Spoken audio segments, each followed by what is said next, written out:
বিশ্ববিদ্যালয়ের প্রশাসন যে প্রহসনমূলক ফ্যাসিস্টের আচরণ, ফ্যাসিস্টদের দোষর হিসাবে তারা এখানে আছে সেটা বাস্তব বহিঃপ্রকাশ। আমরা চেষ্টা করছি যে বিশ্ববিদ্যালয়ের প্রশাসন তার যে ন্যায্য শিক্ষার্থীদের প্রতি তার যে কমিটমেন্ট, সেই কমিটমেন্ট তারা রক্ষা করবে, এতটুকু আমরা আশা রাখছি। আর আমরা আমাদের জায়গা থেকে সর্বোচ্চ ক্যাম্পাসের সার্বিক উন্নয়নের কাছে।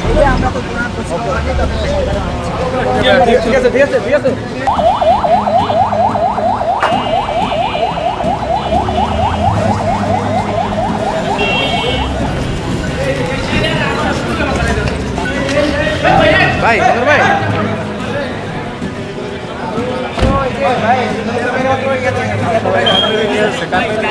কতজন আহত আপনারা? কতজন ভাই? কতজন আহত?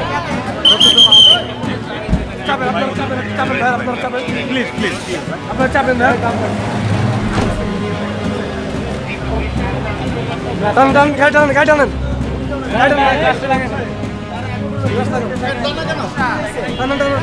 কি হয়েছে ভাই বলো, আমারে বলো। টানেন, গাড়ি টানেন।